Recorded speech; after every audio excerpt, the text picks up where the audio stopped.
edition of Our Bottom Line. Let's get into it, you guys. Let me open up the screen.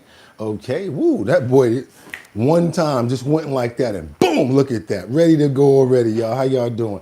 Let's get it up. Let's move it over because you know I'm a perfectionist. How y'all doing this morning? It's your boy Bugatti NYC, and like I always tell you, you could have went anywhere. But the fact of the matter that you came here to chill with me on Thanksgiving, I appreciate you. I really do. Trump, will Ghislaine Maxwell plead the fifth if called before Congress? Want to know what you guys think about that. That's right. Good morning, everybody. Let's say a prayer for Mark Dorfman, liberty and justice. Also, Casey Ramos, my brother, Rebecca Lanyen Bueno. Hope you're feeling very healthy and up to a good show. How you doing, liberty and justice? Hope you're good. My brother Mark Dorfman, happy Thanksgiving. Happy Thanksgiving, Casey. Happy Thanksgiving, Batty Lynn Luigi. Mark Dorfman, Angry. Sky. Who else is not here yet? Sam Champion. Also, we might have a couple of people like VIP Auction Group. Okay, and guess what time it is? I can almost feel it. I can almost feel it. Make sure we got this audio right. Okay. And we know what today is. That's right. Thanksgiving, November the 27th. Made it, Mom. Top of the world. Don't eat too much turkey later, y'all. All right. Let's go. Are we ready yet? Not yet. Let me see. I'm ready. I've been ready since 3 o'clock in the morning. I see, we got Post Sixer P all up in the building. Rebecca's ready. And let's go. I'm ready to go, 'cause they're ready to go. I said it's time to start the show. I hope you're ready, yo, yo, yo, yo, yo, yo. Thanksgiving, y'all. Wind it up. Wind it up. Don't eat too much turkey.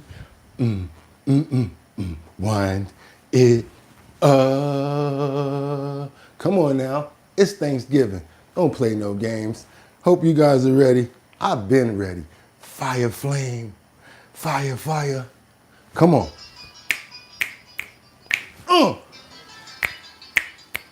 Olay.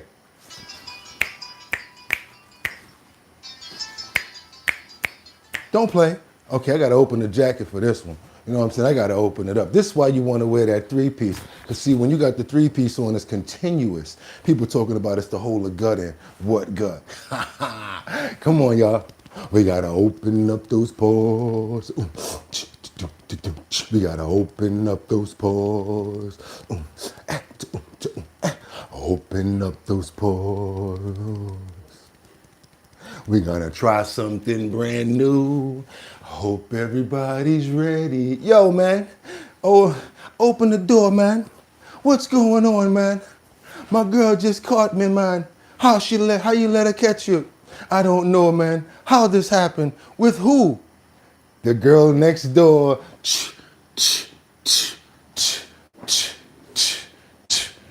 Oh my holy, get up there, and they caught me with the girl next door.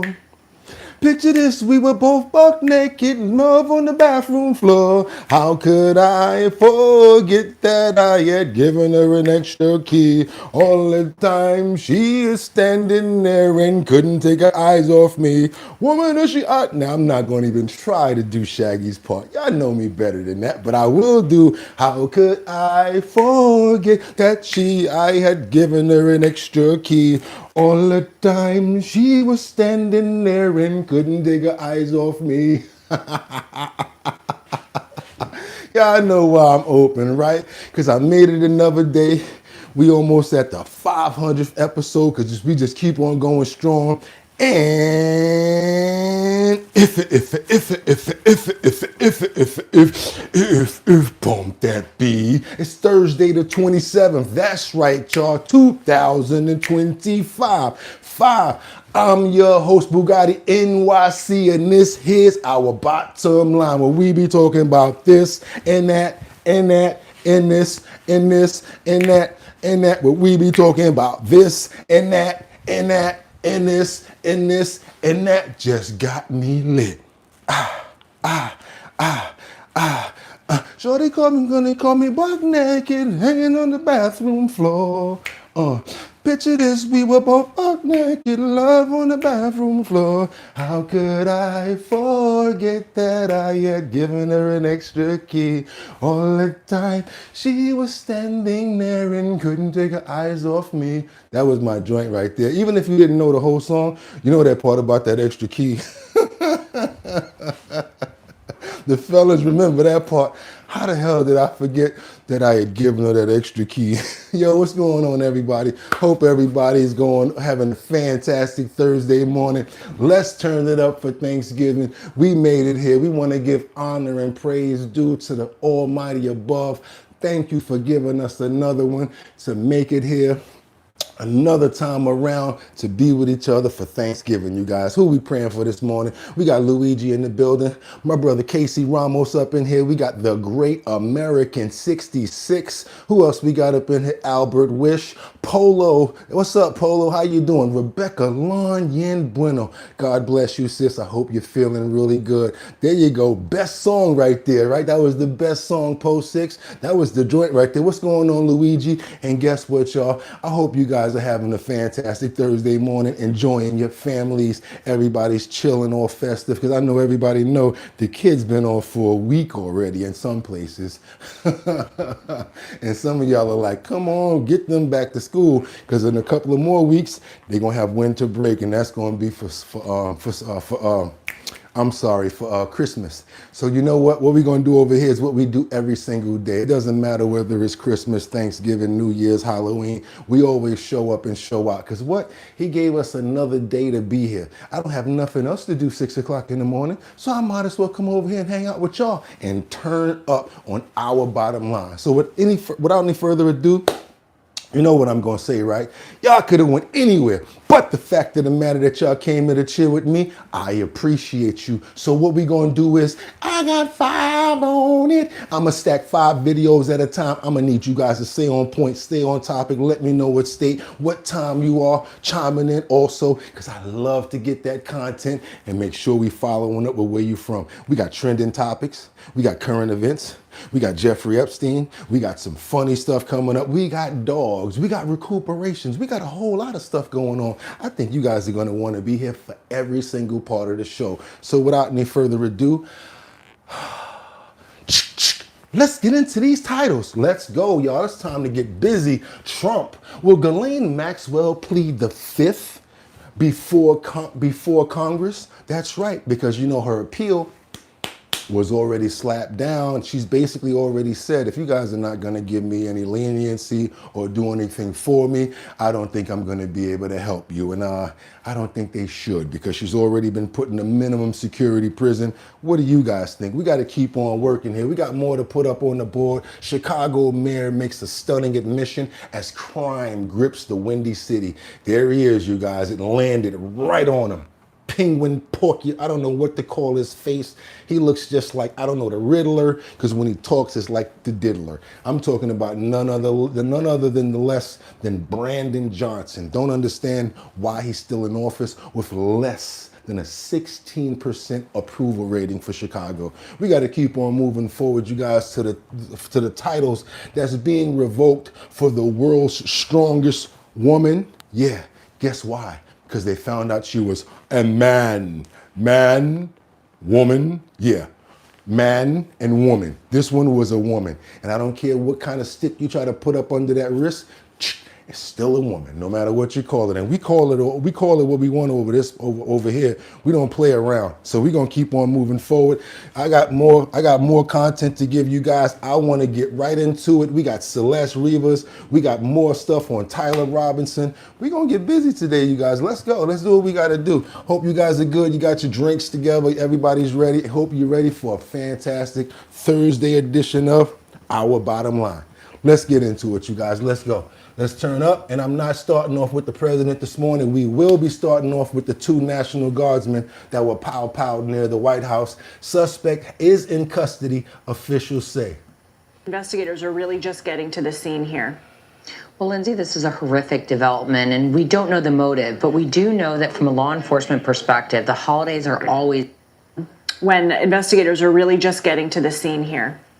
Well, Lindsay, this is a horrific development, and we don't know the motive, but we do know that from a law enforcement perspective, the holidays are always viewed as a very high threat moment.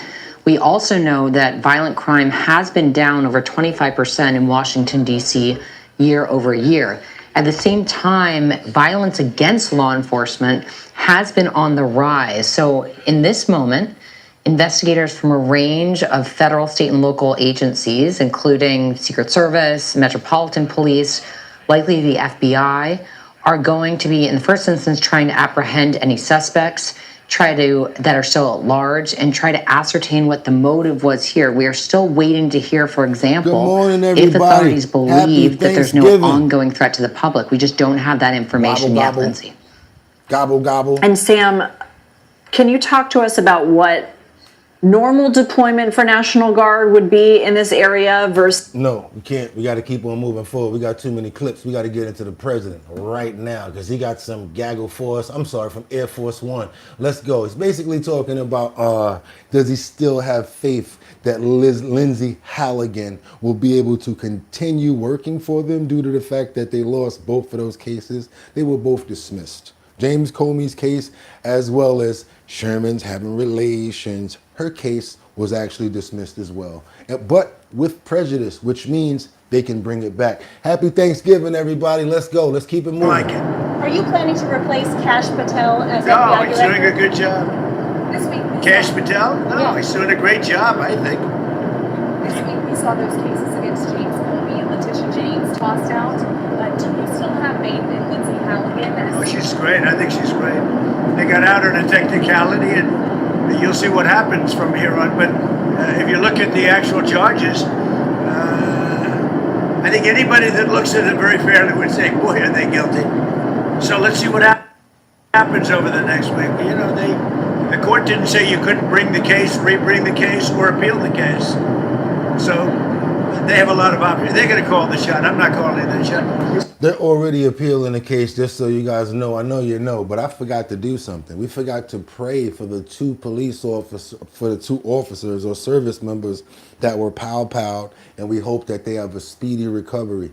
We ask that today. Amen. Can't move forward without praying now. Come on now. I forgot. I apologize too. We got to get back to Washington now because Pam Bondi was asked point blank, what happens with this Comey and James case since it's been dismissed? Let's get into it, you guys. Let's keep on with our follow-ups. Lonnie, you had a follow-up, and then we've got to get outside and get to... Sure. What happens to U.S. Attorney Halligan now? Will she remain in her They said, what's going to happen to her? Will she remain in her position, U.S. Attorney Halligan? position while the appeals process plays out? And does that threaten to upend other cases in the office if you guys don't win on appeal? It does not. We have made Lindsay Halligan a special U.S. attorney, so she is in court. She can fight in court just like she was, and we believe we will be successful on appeal. And I'll tell you, Lindsay Halligan, I talked to all of our U.S. attorneys, the majority of them around the country, and Lindsay Halligan is an excellent U.S. attorney, and shame on them for not wanting her in office. Yeah, well, she got those cases both thrown out, so that does not look correct. And on the grounds of her not being sufficiently put in position for that. That's what they're saying right now, you guys. We got to keep on moving forward because only one person has been pardoned, as far as that I know, for today. Yeah, we're going to keep on mixing it up. We're not going to stay on one topic. Yeah, because like I said, President Trump had to re-pardon the two illegitimate pardons that Biden, he says that Biden put out, which were for the last year's two turkeys, because he said it was possible that they were pardoned with the auto pen. Let's keep on moving forward, y'all. Happy Thanksgiving. This was a big day. It's a pardon day for a very, very important beast. On behalf of the First Lady and the entire Trump family, I want to wish all Americans a very, very happy Thanksgiving. It's a great time of the year, and Me too. Our country is doing really well, economically, like we've never done before. Happy Thanksgiving. Today, guys. we continue a time-honored American tradition. Well, that's a well-trained turkey. See how happy he is? In a few moments, I will grant a full, absolute, and unconditional presidential pardon to two handsome Thanksgiving turkeys, and this is their lucky day. This is a lucky day for them. But before going any further, I want to make an important announcement, because you remember last year, after a thorough and very rigorous investigation by Pam Bondi and all of the people at Department of Justice, the FBI, the CIA, the White House Counsel's Office, and the Department of Everything. We have a Department of Everything. You know what that is? I think that's called the White House. Into a terrible situation caused by a man named Sleepy Joe Biden. He used an auto pen last year for the turkey's pardon. So I have the official duty to determine, and I have determined, that last year's turkey pardons are totally invalid, as are the pardons of about every other person that was pardoned, other than, where's Hunter? No, Hunter's was good. That was the one pardon, Pam, that was good, right? The rest of them are all invalid. I don't know what the hell you're going to do about that, but that's, now we're going to take a little of the joking. That is a mess. But they're hereby null and void. The turkeys known as Peach and Blossom last year have been located, and they were on their way to be processed. In other words, to be killed. But I have stopped that journey, and I am officially pardoning them. All right, you commuted their execution, so they will not wind up on anybody's turkey table today. All right, we got to keep on moving forward, you guys, because now we got to get serious about this. We got to get a little bit serious now, because the FBI basically targets the aides of Gavin Newsom when this corrupt situation unfolds. We got some situations going on over here. Well, California's one-party corruption culture has been busted wide open, with new details of a scandal involving the family of Governor Newsom's handpicked Attorney General, a position Now watch how much money it is. made famous, of course, by Kamala Harris. For all the juicy details, we turn to California State Assemblyman James Gallagher. James, great to see you. Thank you for being here. Let me just do a brief and then get you to pick up from there.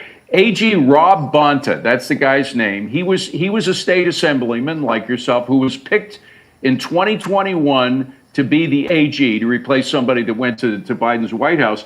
And his wife, Mia, took over his job in the assembly in a special election. And then we are now hearing about all these multi-million dollar donations that are getting kind of mixed in with money going to friends and supporters of the Bonta family. And you pick it up from there. Yeah, well, $500,000 that Bonta's campaign spent on legal defense in an FBI investigation. Now, he says he's the victim, but there's a lot of details that have not emerged here. And so, look, there's been a lot of things going on here. This is the Mary Poppins bag of scandals here in California. Things just keep on coming out. And then, of course, you have Gavin Newsom's chief of staff, who's skimming campaign accounts of the former attorney general. Who's also alleged to have written off as business expenses Chanel bags and luxury yacht rentals. That's what they do. Things just keep coming up, and there is a cloud of corruption around the Gavin Newsom administration. And I'll tell you, it's really not new. I mean, this was the same woman who tried to use bully tactics to get a crime measure taken off of the ballot here in California, who oversaw the Panera Gate scandal, where Gavin Newsom's friend, who owned several Panera Breads, somehow got himself an exemption from a fast food minimum wage increase bill. When we delved into it, we found out many people had signed NDAs to not disclose the negotiations that happened behind closed doors. This is the kind of stuff that's going on in California, and finally, I think it is coming to light nationwide. Well, not just Chicago, because they say that Chicago's been on the take for a long time. So I guess it's not just in one place, it's where you scratch. You got to follow the money, you guys. You got to follow the money. Double tap that screen if y'all appreciate the content, because, yeah, we got to keep on going forward. You know what time it is? Doom, doom, doom, doom, doom, doom. Doom, doom, doom, doom. Doom, doom, doom, doom, doom, doom. ICE, baby. Let's go, y'all. ICE arrests a woman with family ties to who? Someone that works in the White House. No. This can't be legit. That's right. Someone who has family ties to the White House press secretary.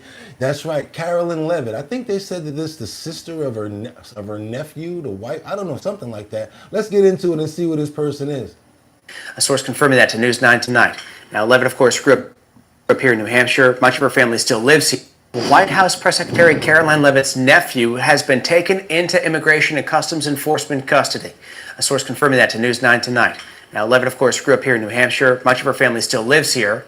Our Ariel Metropolis spoke to Levitt's brother tonight, the father of that boy, about this arrest. She joins us here in studio live now. Ariel. This is crazy. Steve, we spent almost half an hour with Michael Levitt and his young family on their front steps tonight. He didn't want to go on camera because he says he's concerned about his son's privacy, but he says he simply wants the best for him.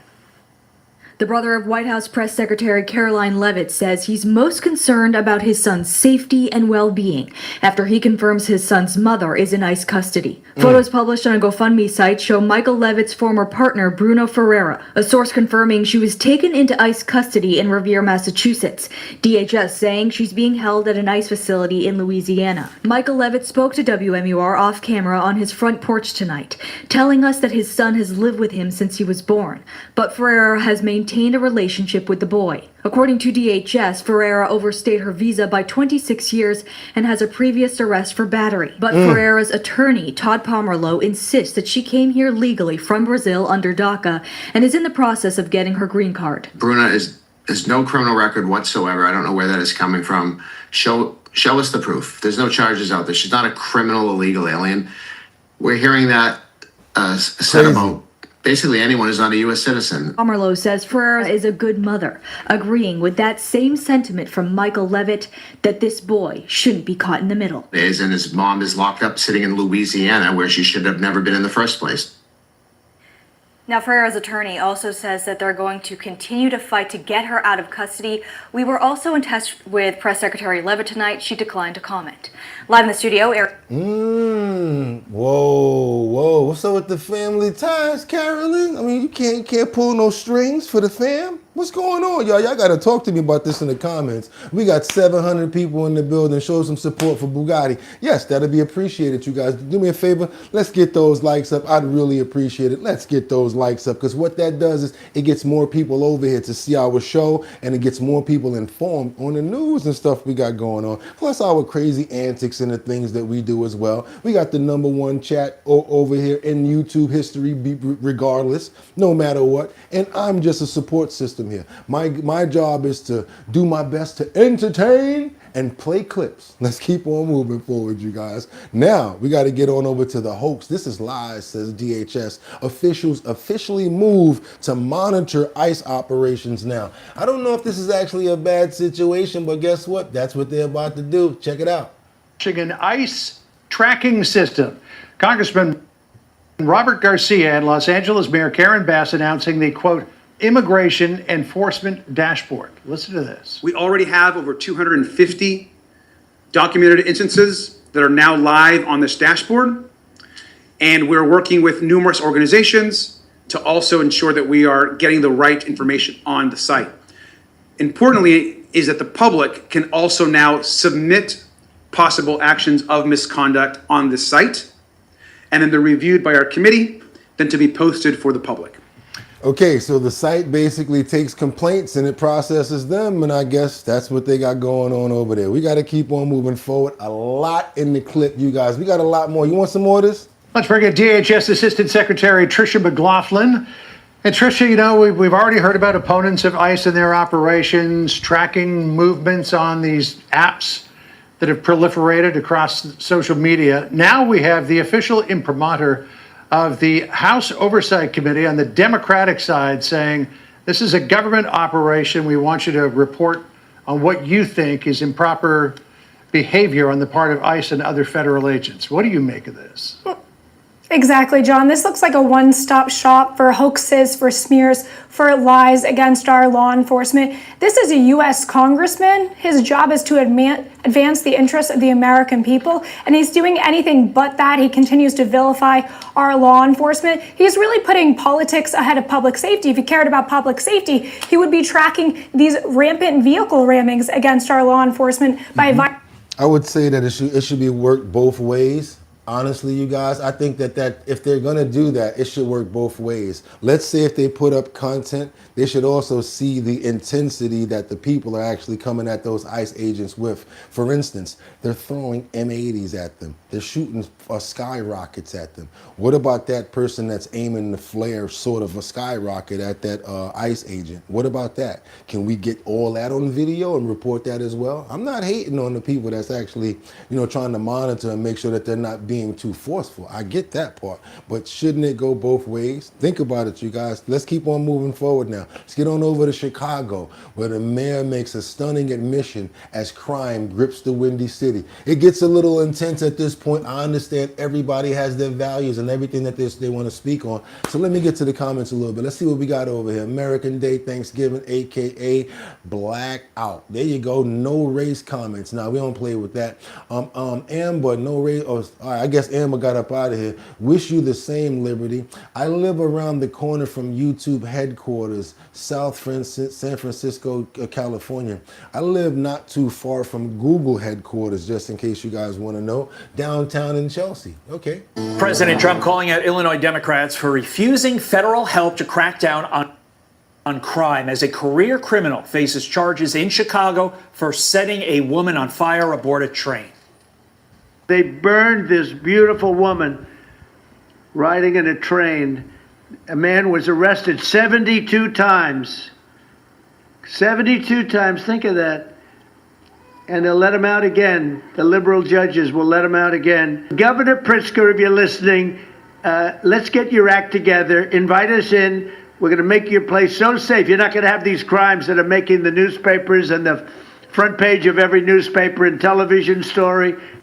Former DHS Deputy Assistant Secretary Jonathan Fahey joins us now. Jonathan, the president is once again offering federal assistance in the wake of this horrific crime. What do you guys think? Do you think that they need to send a National Guard to Chicago after this incident that happened? I wonder why they ain't send them to New York, because it was even worse what happened here, and the lady lost her life as well. So let me ask you guys that. Do you think that they should actually send a National Guard? Let me know what you guys think to Chicago. Thumbs up if you say yes. Thumbs up so I can actually see it. Got a little bit, I got astigmatism here, just so you guys know. Thumbs up if you feel that they should send the National Guard to Chicago. Thumbs down if you are against it. Okay, Angry says yes. We got liberty and justice. Okay, somebody, I see you, my mods are really working right now. I appreciate you guys. I'm sorry you can't enjoy the show the way everybody else is, but it is what it is. We must be having some heat going on right here. And the majority of people are very sensible and they have thumbs up going on right now. Let's keep on moving forward. Does anything change? Nothing changes with J.B. Pritzker and Brandon Johnson. They are just so invested in their political agenda. They're unwilling to do what really common sense would dictate is when you have a problem and somebody's offering to help you, you take the help. And when I was a federal prosecutor, usually localities welcome the help from the federal government because they get more resources to get the criminals off the street. But unfortunately, J.B. Pritzker, you've seen with the immigration issue in particular, he's always putting the interests of illegal aliens ahead of the citizens of Illinois. And we know the reason he's doing that because his political aspirations are he wants to be the Democratic nominee for president. And the Democratic Party is all about subversion these days. And it's so shameful that you would put the political agenda over the safety and this one particular woman. But there's so many other countless examples that they're always putting the criminals first. I tell you one thing, if you're trying to become the president, you need to pick a chin. Because you got so many chins, it's not even funny. That's why I always say, I will gladly pay you Tuesday for a burger you give me today. Because he looked just like Wimpy. He looked just like him without the hat. Illegal aliens first, and it's like, can you just take a step back, Governor Pritzker, and put your citizens first for a second, and everyone will be better off, and maybe you don't get... Like an egg with legs. Look at that oval. Look at the oval. Look at the oval. Come on, man. You're talking about being a president. You need to get on a treadmill, president that. Get to be the Democratic nominee, but you'll be doing your job as governor. Yeah, and people won't be as dead, which to me seems like a pretty good trade-off versus, J.B. Pritzker running for president. What's wild to me about all this, Jonathan, the mayor of Chicago, Brandon Johnson, actually admits the system failed here. It could have done more. Take a listen. Clearly, what we put in place did not do enough to prevent what we were concerned about from actually manifesting. We will continue to make the necessary adjustments as we move along to ensure that these large, peaceful, citywide events can take place without the terror and the harm of gun violence. And Jonathan, I understand what you said about gun violence. You ain't doing nothing about the lady on the train. There's many police on the train. I guess they just run that in every city. In any city, they be like, yeah, there's a lot of police on the train. We put 2,000 police on the train. Yeah, you sure did. You put them in all the major points where nothing matters. None of them is riding the train, moving through the cars, checking on people and seeing what's going on, right? They're just standing there on their cell phones or doing this or whatever like that, letting people do what they want to do. Why? Because they're not really trained to do the job of being police officers. They're just doing the shift. It's not actually policing when these new police officers get to work. You guys in New York right now, y'all see the security guards that stand by the gate and go like this? You can do whatever you want in there. That's what I'm talking about. Certain stations that actually need to have the police in there. And I don't care about everybody talking about, oh, he's talking about the police, talking about, yeah, so people don't get hurt. Ain't but so how long can you be gangster, gang? How long you gonna be like that? Huh? Because what if it's your family member or your mama or your auntie? She get on the train and that would have been her. Think about it like that. Everybody that's trying to be on some stuff about the police or whatever. Because nobody like the police until you need to call them, huh? Let's keep on moving forward, you guys. I want to get to this Blue City situation because I'm getting tired of how they locking people up for toothpaste and small things, but they won't keep people in jail that like do major crimes like that. Let's keep on going, y'all. Retired NYPD inspector and Fox News contributor Paul Morrow, too many stories where this person should just have never been walking freely to commit something like this. Yeah, I mean, what is the purpose of all of these decarceration movements that are supposed to be so merciful and ultimately devolve to a safer society if once you implement them, you don't use them? There's a point for having an ankle bracelet. There's a point to saying that there's a curfew. Look, a lot of the recidivists don't respect the curfew, because they want to be on the street. Very often involves getting or dealing. Just think about what if somebody would have been there and they took their coat off and just muffled that and grabbed it, just like that. Just take your jacket off, grab it, and just beat his ass.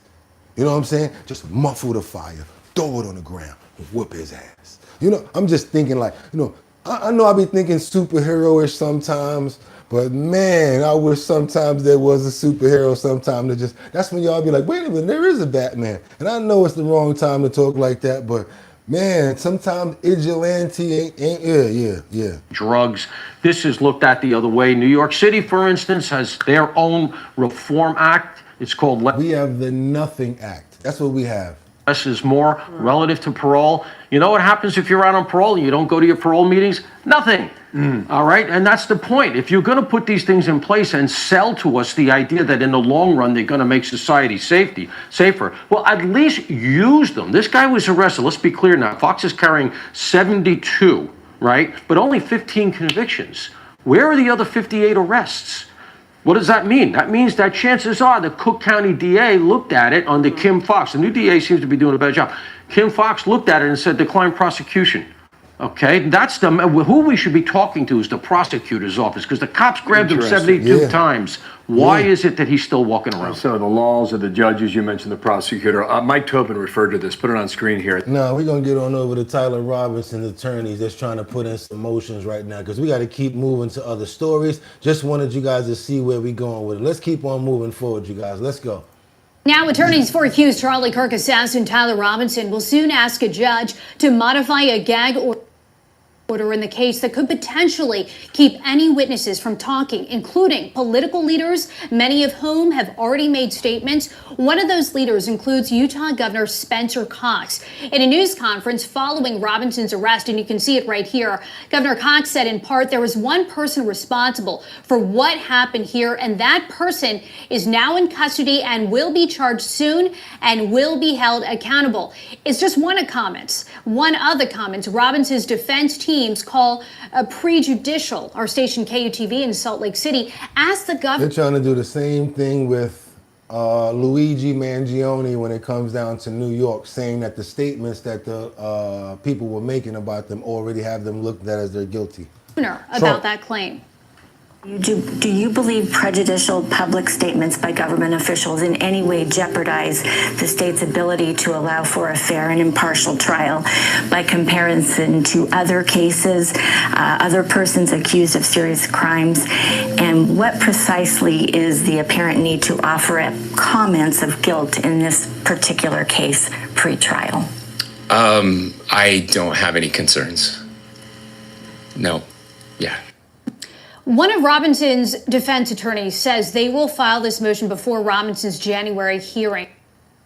Honestly, I think that may just really come down to the jurors, because what people in the world think really don't matter. When it comes down to the jurors, if he's taking it to trial, I think that is when something like that will possibly matter. I think right now lawyers are grabbing for straws to try to get as much as they can, because if that actually becomes a law or actually becomes paid attention to, they're gonna start getting cases thrown out just because people are promoting and advertising what's going on, and you can't do that. I mean, are you crazy? Good morning, everybody. Happy Thanksgiving. Round here we got the GUN line. Tell them, boss. The GUN line.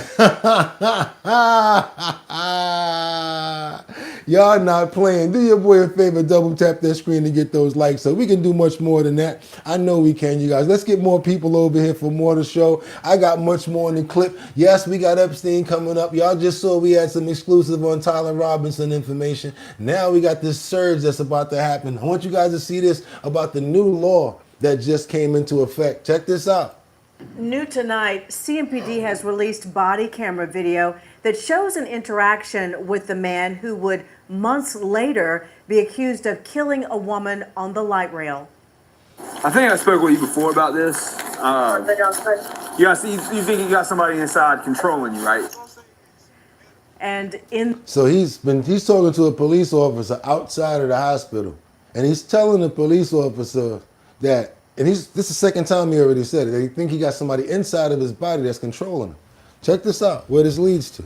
This video, you see first officers responding to DeCarlos Brown outside of a hospital and talking to him for about 25 minutes as they say he appeared to be going through a mental health challenge. Brown appears to walk away agitated. Police say at that point he called 911 again. More officers then arrived and eventually arrested Brown for misusing 911.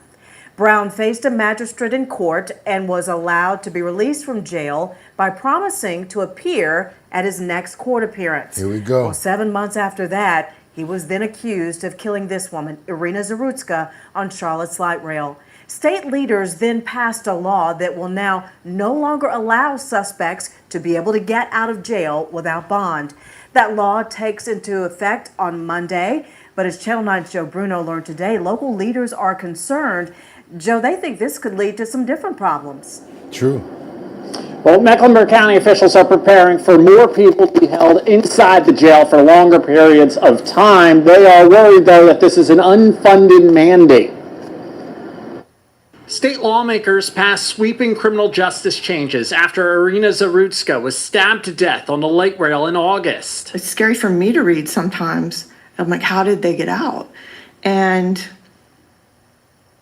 so I believe they had good intentions. The lawmakers cracked down on repeat offenders and got rid of written promises to appear, which is what Zarutska's murder suspect, DeCarlos Brown, was released on. It's called an ROR. Released on your own recognizances. But if you don't have mental stability, why are they even releasing you on your own recognizances if you've already prior told them that you feel like you got somebody inside of you controlling you?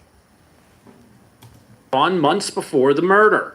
The law goes into effect Monday, and county commissioners are expecting a big impact. I'm almost speechless about the impacts to across the board here. I see a backlog happening as a result of these arrests not being able to move people out of the system. You're more worried about people being moved out of the system, it seems like to us, than the people actually staying in and being medically checked before they actually let out the system. I think it might be a good thing that they're doing this now. Chief Judge Roy Wiggins says his judges and magistrates have been trained on the new law, and he believes they are ready. First appearances will likely get longer. When things happen and when things start to change, when the world starts to change, laws have to change as well. We have to adapt and we have to go along. Just like the internet.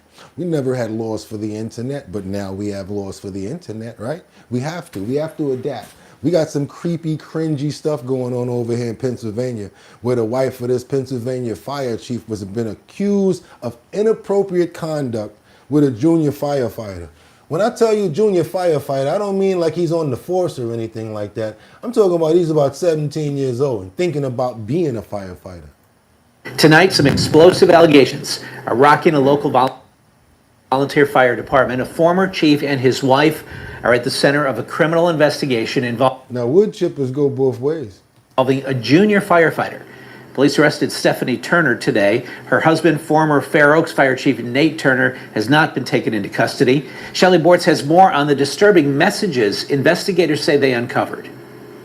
This case centers around allegations of grooming, indecent exposure, and sexual advances toward a teenager who looked up to the couple as mentors inside the Fair Oaks Volunteer Fire Department. They was trying to get him to, And allegedly, this went on for more than a year. Investigators say this case surfaced during a separate theft investigation involving former Fair Oaks Volunteer Fire Chief Nathan Turner. A Sewickley Borough police officer was reviewing data from a Sewickley Water Authority issued phone assigned to Turner when he discovered a text thread between Turner and his wife, Stephanie.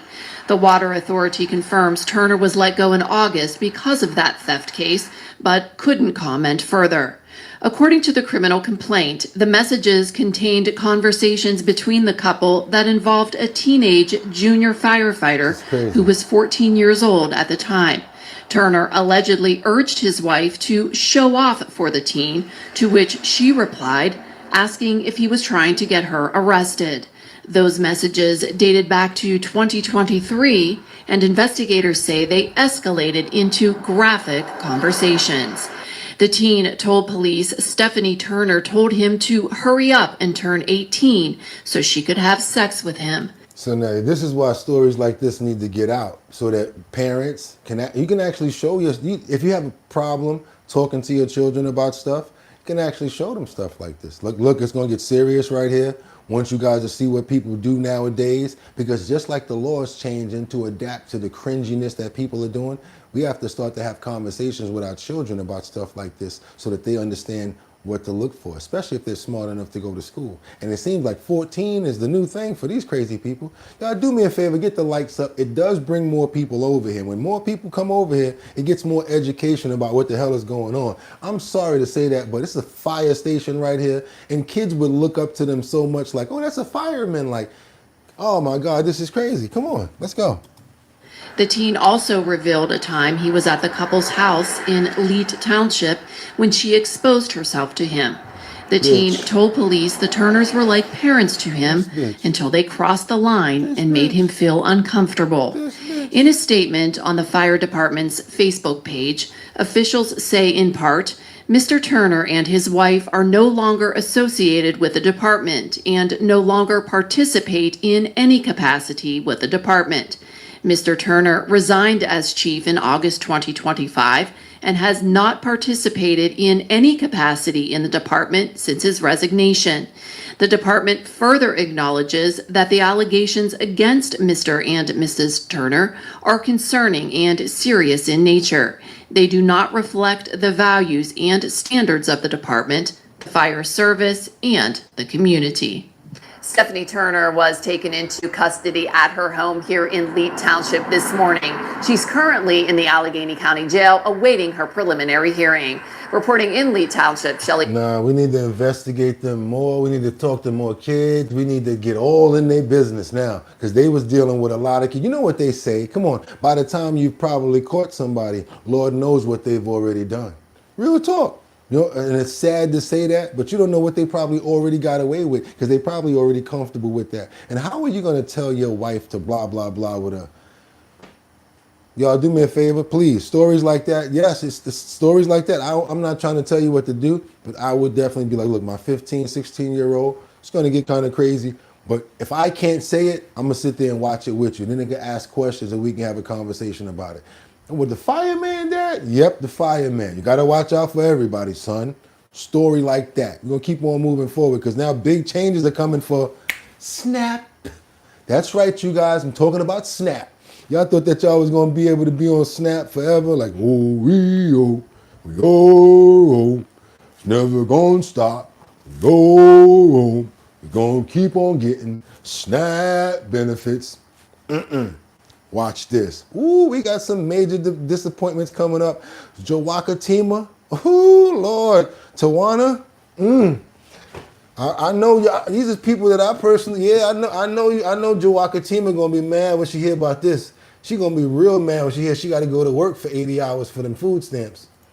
Big changes are coming to the SNAP program as more people have to meet work requirements in order to continue collecting their monthly benefits. The government said you better snap your ass to work. Our colleague, NBC Connecticut political reporter Mike Savino, joining us live. And Mike, how many people could be impacted? Well, Kevin and Amber, the Department of Social Services says we're talking about 36,000 of the roughly 360,000 people here in Connecticut who get SNAP benefits. But some of those people will still meet these new requirements. So the state is really trying to work on making sure that those people stay eligible and continue to collect their benefits. Work requirements have always been a part of the SNAP program. However, they are being expanded to include a larger group of individuals. Starting next week, more SNAP recipients will need to provide proof that they work or volunteer 80 hours a month. This includes people as old as 64, as that age limit rises by 10 years. So no more going into the welfare center, getting the Academy Award for the best person that came in there with some broke down story, going in there with your worst clothes on, talking about, I'm sorry, y'all. I don't know what I'm going to do. Oh, what's going on? Well, you know, it's rough right now. Oh, no problem. Sign you up right there, automatically get some money. Okay, no doubt. You get up out of there, they're like, yeah.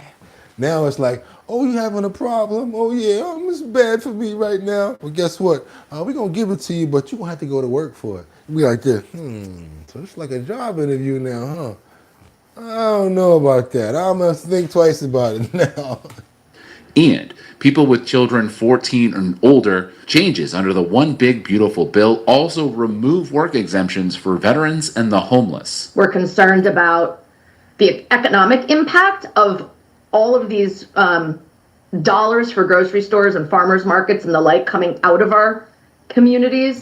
So they, again, another part of the news right here where they're kind of leaning towards the nonsense. They're more concerned about, well, you know, if you have less SNAP recipients, we're going to have less money coming into the supermarkets, less money for jobs. Yeah, but guess what? You might have more people working. And then more people thinner. You might have better health. Because now Boogottinyc can't go through the shop, go through Walmart with 7 shopping carts with a whole bunch of boxes of processed stuff. They're going to start thinking twice. Maybe I need to get that big piece of such and such over there and make a big meal that we can have for a couple of days and have a nutritious meal for our family. And that's going to make us stronger and live longer. Hey, keep on moving forward, you guys. AARP is helping people get ready. So is the Department of Social Services, including this flyer with instructions on what information is needed and a website with questions so people know if the changes impact them. About 10% of SNAP recipients in Connecticut are impacted. Some likely meet the new requirements. Yeah, there may be some individuals within that 36,000 that are currently working or that have a qualifying exemption and we don't know about it. Meanwhile, the AARP is worried about how this will impact some of its members who may be taking care of family members, both older and younger. So there's a lot of things I think coming together that I'm hoping there can be some solutions for at the state. In pushing for these changes, the Trump administration has said its focus is cracking down on fraud and waste, but DSS says mistakes happen, Some studies have found fraud is rare. The largest area of fraud that we currently see in the SNAP program is in regards to individuals who are having their benefits stolen as a result of card skimming or phishing. Well, they talking about the other kind of fraud, where we got some women that's like, hey, wait a minute. My oldest, about to graduate out of food stamps. Gotta have another one. Have another baby so they can stay on food stamps and keep that Section 8 longer. Ain't nobody stupid. That's what keeps the man out of the house. So I'm sorry, y'all. I want to go home. Black brothers, I want y'all to go home. I ain't even lying. I want the woman and the man to do this again.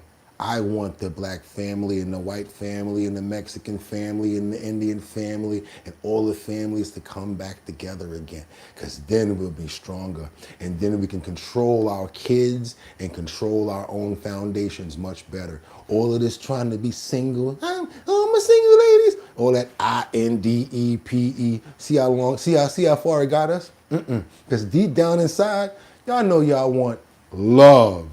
Exciting and new, come aboard. We're expecting you, the Love Boat. Soon we'll be making another run. Stop lying, y'all. Y'all know love gonna conquer all. Stop all that crap. That's what happens with the family. They broke the family up. Now you got no choice. Now we're gonna walk by and be like, hey, how you doing? She might be like, you know what I'm saying? I got these Con Edison bills, got a little bit of problems going on. You know what, how you doing? Might have a little bit of conversation, some families getting together, some real families staying together, some things like that. That's what I look at, y'all. Because when they started telling the woman, well, all you gotta say is he punched you in the face and we're gonna give you Section 8 and give you some food stamps. And they start, some people, not all, some started to abuse the system. I've seen it on TikTok, I've seen it on Instagram, where women say, I got 13 kids. Some people did it for more food stamps, and some people did it for more child support. I've seen it in the videos. Y'all can get mad at me as y'all want. Just keep on moving forward, because now we got this argument between a liquor store clerk and two people.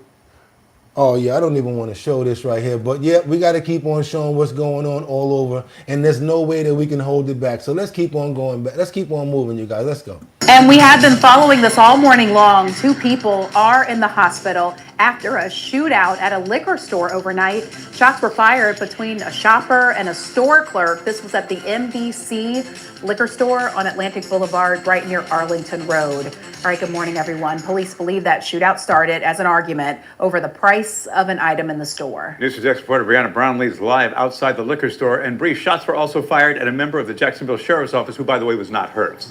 They don't call it wine and spirits for nothing, because some people can't handle their liquor. When they get their wine in them, the spirits act different amongst different people. You ever been around somebody that's very nice and very calm? Next thing you know, once they get drunk, you're like, is that you? Is that you? Whole different person, and you got to get away from them? Yeah, that's called the spirits. That's why they call it wine and spirits. Good morning. That is correct, guys. Yes, there's a lot to unpack when it comes to this. Now, we are going to show you exactly what NBC liquor store is looking like right now. You can see the shattered glass. You can actually see the store owner in there trying to clean up from what happened overnight. And if you look a little closer, you can actually see a bullet hole in that glass. This is Duval, y'all. Now, JSO tells News4Jax a 23-year-old came into the store and got into an argument with a store clerk over the price of an item. Now, this escalated to the point that the store owner got involved and the situation became physical. Now, police say the 3 people were in a fight for at least a minute, and JSO says the suspect left the store but eventually came back and shot at the store clerk in the leg. The store owner had his own gun and shot the suspect multiple times. Now, investigators say it didn't stop there. Here's what happened next. She's like Grand Theft A few Auto. minutes later, patrol responded to an address on Regal Road, which is just down the street from the This fool go down the road and get popped again. From the liquor store about a little over half a mile away to another shooting. The suspect had went back there to his residence. An auxiliary officer with the sheriff's office who lives in the area heard the commotion outside, responded out, observed the suspect was there with multiple gunshot wounds. Now, Now, we were at the suspect's home, and we did see a group of people go back into that home that we believe was the suspects. But however, the people tell us they didn't want to speak at this time. Now, right now, the JSO does tell us that everyone is in custody and being questioned. Also, the suspect and the clerk are in the hospital, but are expected to be okay. Of course. It's never that serious, man. I mean, come on, but it's 23, hothead, Grand Theft Auto, probably raised up on it. And I ain't gonna lie, it's a very, very cool game, but nowadays you got people out here that's living, like literally living through these video games. Y'all do your boy a favor and double tap that screen to get those likes up, because now we're gonna go to the Louvre, because guess what? They caught the 4th person that was involved with that cat burglary out there at the Louvre. Let's keep on moving, y'all. They've made new arrests in connection with the new Louvre heist. Sources tell ABC News 4 people were arrested this morning, including the last member of the gang of 4 that carried out the robbery. Got him. ABC News foreign correspondent Tom Sufi-Burridge is in Paris with more on that. Hi, Tom. What's the latest here? Yeah, Diane, so police are now saying they made 4 arrests this morning, but crucially, one of the 4 arrested this morning on the outskirts of Paris is, they believe, one of the 4 suspected robbers from the Louvre. The other 3 suspects who carried out that robbery are already in police custody, police say, and have been charged with gang-related robbery. Now, police will have 4 days to question this 4th suspected robber in the gang and the other 3 people arrested on the outskirts of Paris earlier today. But remember, in the CCTV footage from October the 19th, when that daylight heist on a Sunday morning at the Louvre took place, you can see 2 men who actually go up that ladder and cut the hole in the window of the Louvre and then access the building, go in, smash the glass casings, and then make it out before the police can arrive. And there are 2 other individuals on motorbikes down at the bottom of the ladder who were the getaway drivers. So 4 in total. Police believe now they have the whole gang, but there's no clues to where the whereabouts of those 7 items of French crown jewels which were taken in the heist.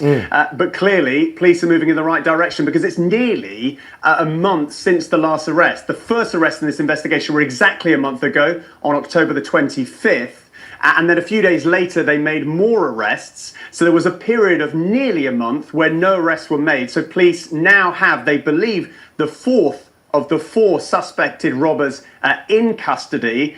And it is significant, but at the moment, no indication that they know where the jewels are. So it seems like one of those situations where they probably handed those jewels off already, thought that they were going to try to get away, and they got busted, and now they disgusted. I don't know what to say about that, y'all. What y'all think? Because it seems like all 4 of them got caught, but they're not going to be able to find the jewels. This is a movie in the makings right here, the Louvre heist. What you guys think about that? There you go. Do your boy a favor, double tap that screen. Let's get those likes up. Have you already subscribed to the channel? We're on our way to 60,000 subscribers, you guys. Are you a member of the channel already? Hit that notification bell down there so that you know when we're on. And guess what? We got to keep going, because it ain't over. I thought you ain't like the beat. Party ain't over. Groove me. Ow. Nope, it ain't over, y'all. Let's get on over to New York. That's right. I don't normally do that. Normally for New York, I do dun, dun, dun, dun, dun, dun, dun. Start spreading the news. I'm leaving today. I want to be a part of it. New York, New York. That's right, you guys. Let's get on over to New York, where 14 people have been arrested by the authorities for alleged porch pirating, and they finally starting to crack down on this. I know I used to deal with this all the time. You expecting a package, and next thing you know, it's gone, and it's probably a cell phone or something that you really was waiting to get, and now Amazon talking about take a picture, we got to process it, we're going to try to get it to you. Let's keep on moving forward, you guys. Now Long Island, they cracking down on this situation. You would think this is a random crime of opportunity, people running up to these front doors and snatching those boxes. But in this case in Suffolk County, authorities say it was a criminal organization that systematically stole packages containing iPhones and other electronic devices. Call it the sequel to How the Grinch Stole Christmas. All these Verizon lines. Verizon lock. Video showing delivery drivers dropping off packages and then alleged porch pirates striking. We ordered a couple phones, and we were expecting to be delivered, and FedEx guy came to the front door, and somebody was waiting for him, and they just signed for it and took off. Juan Tercio says he was a victim. Really scary.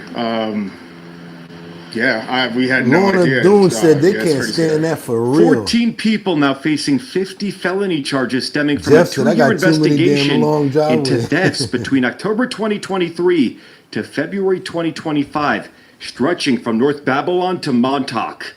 According to the Suffolk County District Attorney, a 29-year-old ran the criminal enterprise from 2 Bronx locations, allegedly employing a network of runners, the people stealing packages. I couldn't believe it. It was just perfect how he knew when to be there, and it was just the way they had it organized. It was insane. Authorities say runners were tipped off with insider FedEx shipping information, including names, addresses, and tracking numbers. In one case, authorities say that runners pushed a FedEx driver to the ground, and in another case, a fake ID was allegedly used to claim a package. That theft that you just saw from the FedEx driver, that's an actual FedEx that has to deal with that now, because it happened before the package was dropped off.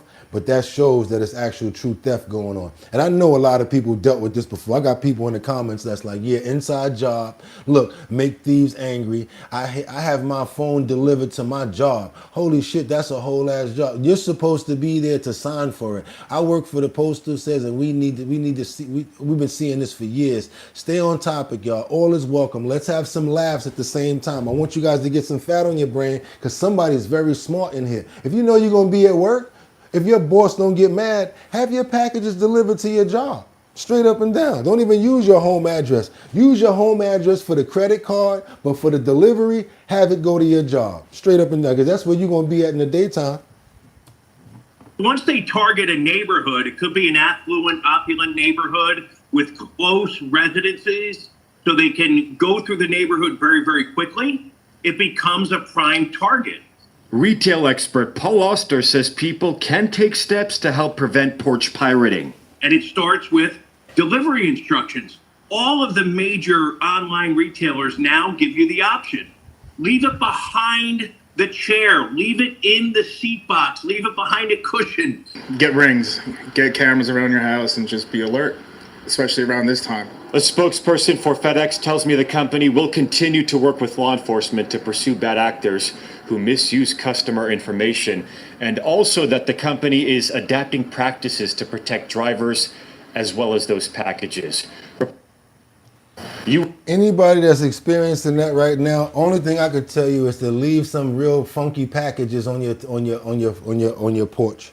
Just leave them out there. Get some nice boxes and get some dung and just leave it right inside. So when they grab it and they run with it, oh, we got a good thing. As soon as they open it, wherever it's at, oh, what the hell is that? Yeah, make them feel stupid for what they done stole. I know there's some people online, they be having all types of bombs going off and cameras, burglar, all types of dye coming out, messing their skin up and everything. They be walking around with blue dye all on them. Y'all know what I'm talking about. Sometimes you gotta set people up. The same way you set people up for your lunch at work. Put that little laxative in there and you go in the bathroom and be like, yeah, how that lunch taste? And then they're like, oh, they don't know that you put some horse sedatives in that mug. Loose bowels, huh? Let's keep on moving forward, you guys. Because now we got, hi, I'm Vericosa. Anybody remember Jim Carrey when he played Vericosa? Vera DeMaio. You remember Vera DeMaio in Living Color. One of my favorite comedians of all time. His name is Jim Carrey, if you don't know who the hell I'm talking about.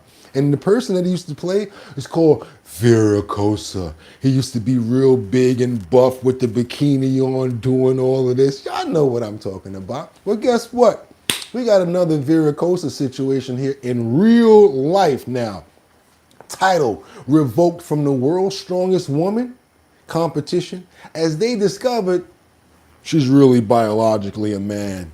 Kind of like Vericosa was. Let's keep on moving forward, y'all. Let's go. Let's get it. who was crowned the world's strongest woman during a competition in Texas this month, has been stripped of her title after organizers say they made the shocking discovery that she was born a man. American Jamie Booker, who officials now claim failed to disclose her biological sex before competing in the Women's Open category of the official Strongman Games World Championship, bested 2018 winner Britain's Andrea Thompson by 1 point. Booker took to her now private Instagram account before the controversy to thank her fans for the support, including people who donated more than $1,500 to send the athlete to the competition. I know y'all feel duped after finding that out, huh? I want to say thank you to my coach, obviously, and to my gym mates for always pushing me and encouraging me, and same thing to my fellow competitors today. You are all insanely badass women, and it was an honor just to even share the stage with you. They're just mentally screwed to even think it's okay. You are not a woman. I'm a trans woman. There's no such thing. You got a pocket full of stones swinging down there. If you do this, if you can do this, and there's something hitting both legs on both sides, I'm sorry. You's a man. I don't care what you call yourself. Figure out what you are from up here by what's going on down here. Because I'm not calling you her, I'm not having that conversation. Excuse me, miss. Oh, how dare you call me a woman? I mean, a man. I mean, a woman. I call you what you are. Yo, what up, bro? I see a tranny. I ain't even gonna lie. Yo, what up, fam? What's up, bro? How you doing? You chilling? You good? All right, no doubt. Peace. No doubt. I'm not gonna be on that stupid stuff. I'm gonna give you what you really should have got. Yo, what's up, homie? You good? You'll have a good day. God bless, bro. Peace out. And I don't care what you say after that. Keep on moving. But the celebration was short-lived when rumors started to circulate about Booker's biological sex, especially after a video on social media boosted by libs of TikTok showed runner-up Thompson storming off the podium as she cursed about the contest. A YouTube video was also dug up, allegedly posted on Booker's YouTube account in 2017, in which the weightlifter appears to admit to being a trans woman. Everyone on earth is dying to tell their own story, and I am obviously no exception to that. I'm a 21-year-old trans woman with a history of abuse, struggling to stay true to herself while under the rule of her religious parents. More strong women started coming out of the woodwork to bring light to the situation. 3-time Strong Woman winner Rebecca Roberts posted a lengthy caption on Instagram, writing that even the event's organizers were unaware of Booker's alleged biological sex. Wow. What happened this weekend wasn't transparent. None of us knew. Not even the organizers knew. And when fairness is taken by surprise, trust in the sport begins to crack. They need to start taking tests for them before they can compete. My message is simple. Trans people belong in sport, but women's divisions must remain biologically born female only. Morgan Irons, a professional strongwoman, also criticized Booker's transparency about competing as an alleged biological male. I just want to preface with the fact that I have no ill will or hatred towards the trans community in any way, shape, or form. You are free to be exactly who you want to be in this world, as am I. But at the end of the day, this comes down to a lack of transparency and honesty. This individual competed in the women's division as a biological man, plain and simple. Organizers of the official Strongman Games World Championship took swift action, posting an update on Instagram, claiming they had been urgently investigating the matter, and that if they had been aware of Booker's biological sex, then she would not have been permitted to compete in the Women's Open category. Jesus Christ. Official Strongman is inclusive and proud to run events which do not discriminate against athletes based on personal character. Yeah, so they took that, and I'm glad they did, because it's not fair to women that go hard and train and go for hours and don't have the chance to be around their family and don't have a chance to do nothing else, and they dedicate themselves to what they do. Like me, I don't play around with stuff like that. So guess what? Get your ass where you need to be. And then hopefully they make a trans category. That's what they need to do. Why don't they just make a trans category so everybody can go ahead and be up in there? Go trans basketball, trans baseball. Y'all want to watch it? Go ahead and do it. I'm not at all trying to get you guys not to have your platforms, but why don't you do it as a collective the same way NBA, WNBA? How come you guys can't just do that? And I'm sure you got the money to do it. Oh my God. Got more money than NBA, NFL, ABC, FOX. Y'all got more money than Google. Y'all ain't got no kids. Y'all ain't got nothing but money. So stop playing. Y'all got enough money to make your own category. Fund it. Don't need no sponsors. Stop playing. Got your own marketing. Go ahead and do that. Keep on moving forward because it ain't so good. I'm talking about that soup that mommy used to give me back in the day.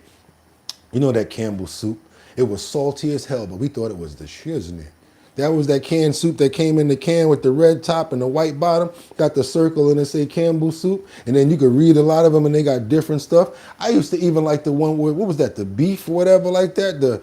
I forgot what they called it. I used to eat every single one. The tomato, call it Campbell's soup, until I got smarter. I said, okay, let me try the chunky out. Then chunky started really doing it. But now I'm vegan, so I don't eat nothing but vegan soup. So keep moving forward right now because none of that matters because Campbell's soup, they're trying to defend themselves against allegations of exploitation that's been ran by an executive. I don't know if you guys heard, but one of these executives actually said over the internet, and it got out and went viral, that the meat that is being used inside of Campbell's soup is 3D printed meat. Campbell's.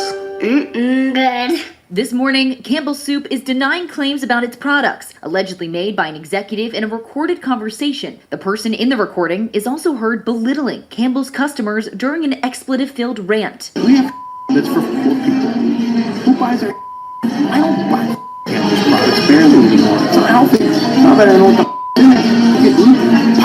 I don't buy this crap Campbell's products barely anymore. It's unhealthy. Now that I know what the expletive is in it, you can eat bioengineered meat. I don't want to eat it. Bioengineered meat. I don't want to eat a piece of chicken that came from a 3D printer. I don't want to eat a piece of chicken that came from The recording is allegedly from a conversation that's now part of a lawsuit filed by Robert Garza, a cybersecurity analyst for Campbell's, who claims he was fired after reporting the alleged remarks, which he says also included racist comments about company employees. Garza claims Campbell executive Martin Valley made those comments after the two met to discuss Garza's salary. In a statement, Garza's attorney saying, "This situation has been very hard on Rob." Somebody in the comments said that 3D printed meat would cost so much more to make than regular meat. Makes sense too when it comes down to buying the film, right? I know what you mean. He thought Campbell's would be thankful that he reported Martin's behavior, but instead he was abruptly fired. Campbell's responding saying, "If the comments were in fact made, they are unacceptable. They do not reflect our values and the culture of our company." And going on to say, the comments heard on the recording about our food are not only inaccurate, they are patently absurd. Nothing melts away the cold like a delicious hot bowl of Campbell's soup. Now this when I was growing up with that commercial right there. I was like, man, I gotta give me a can of Campbell's soup. Had a bunch of sodium in it, but you still ate it. It was some Ritz crackers. Campbell saying, "The chicken meat used in our soups comes from long-trusted USDA-approved U.S. suppliers and meets our high-quality standards." And the company noting, Bally worked in IT and had nothing to do with food production. Bally is on leave, pending a company investigation. In the meantime, the Attorney General in Florida, a state that bans lab-grown meat, says his office is now investigating Campbell's products. And we reached out to Martin Valley, but did not hear back. Campbell says it has not been able to verify the recording. Campbell. We about to see what happened with that, you guys. But a lot of smart points in the comments. A whole bunch of smart points. Another person said, I don't feel like Campbell's soup has a lot of sodium in it. Well, preferably I do. And when I used to eat it, I would put some water in it just to try to level it out a little bit. What do you guys think? Do your boy a favor if y'all appreciating this Thanksgiving edition of Our Bottom Line. We ain't even started. We about to get it in right now because we got so much more as far as Jeffrey Epstein survivors. Jenna Lisa Jones, who speaks and why she's finally coming forward. Yes, we go into it as far as we can. We try to find every single thing that we can find here, even if it's a small clip, because everything is important. I always love to get information from the actual victims, from the survivors, just to see what they have to say. This is an Epstein survivor that speaks of abuse, saying she can't let that be someone else's child. It's time for the encounter with this man. She's going to talk about her first encounter really quickly. Check this out, you guys. Open up those screens as much as we can get it. Let's go. Introduced to a friend of a friend from a different school. We hung out. She got me ready, told me we were going to go to Epstein's and just get a massage. I was brought up there, and was not what was happening. I was left up there by myself, and I was abused, and horrifically. Like, it traumatized my life. It was my first encounter with a man, and in that manner, and it set the tone for the rest of my life. You know, in relationships, how I view things. Did you know who he was at the time? Absolutely not. And the way it was just explained to me, he was just some rich guy on Palm Beach Island that just wanted a massage. He liked to have massages. That was just how it was explained to me. And I don't even think that I questioned why it was so young. Like, why he wanted it from us. It was just almost so nonchalant with the girls that were bringing me there that it felt like it was normal. Like, there wasn't bad things happening. They almost made you feel comfortable to be able to go. And then when you get there, that's just not what it happens. What made you finally want to break your silence? Random as it is, I was scrolling on Facebook and a spam, clickbait popped up with Epstein and Bill Clinton sitting side by side, and I literally froze. I had not seen that face in so long, and everything just rushed back to me. And so I was like, holy crap, did he actually get in trouble back then? And started doing all my stuff, and I was like, he didn't get in trouble. He really didn't. He got a slap on the wrist. Had he gotten the full sentencing and what he deserved, I would have never spoke out and said anything. Justice would have been served, and I could have probably went on and healed. But I found out he got a slap on the wrist, and then I started thinking my daughters were going to school 1 mile from his house, and my girls were starting to look just like what he liked, and he was still living on that island with his rich friends and his powerful people and doing the same crimes he had always been doing. And I sat there and said, I can't let that be someone else's kid, my kid.